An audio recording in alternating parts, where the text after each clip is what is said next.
With summer holidays over, la rentrée has officially begun here in France. Top of the agenda for Emmanuel Macron's government is the energy crisis brought on by the war in Ukraine. The president is presiding over a Defense and National Security Council meeting on gas and electricity supplies.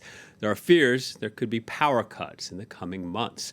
Ministers are looking at a variety of scenarios, and for more, let's speak to our reporter, Catherine Norris-Trent. Hello to you, Catherine.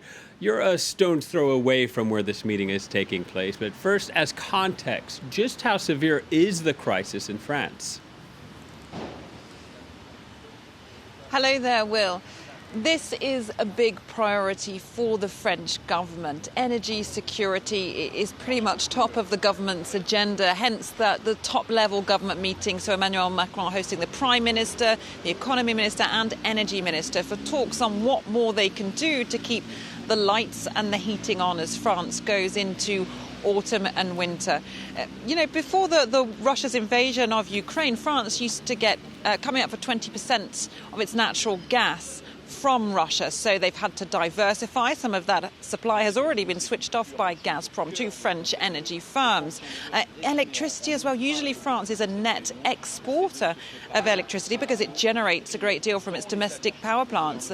That gets around usually more than 70% of its supply, but many of those power stations are aging and currently not working, so they're having to import electricity as well from the international market.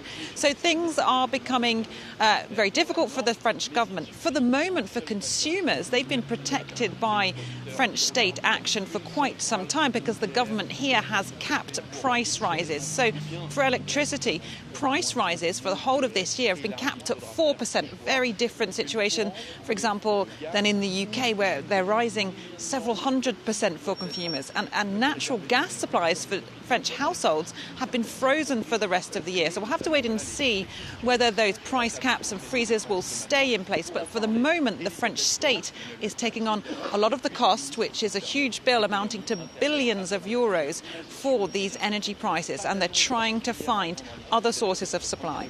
Yeah, and Catherine, at today's meeting, there are going to be a number of scenarios discussed. What more do we know about them?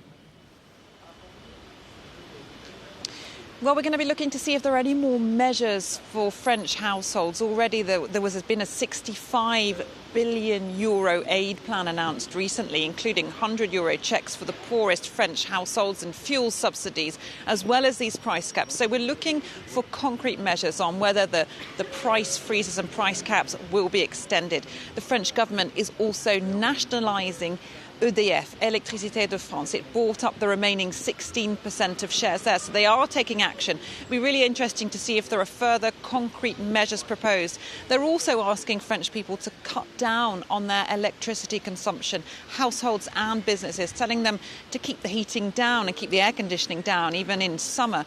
They're asking households and businesses to cut electricity usage by around 10%. And this is all ahead of going into a European Union-wide summit on the 9th of September, where this energy crisis for Europe will be discussed as a bloc across Europe. All right, Catherine, thank you very much. Catherine Norris-Trent speaking to us from outside the Élysée Palace.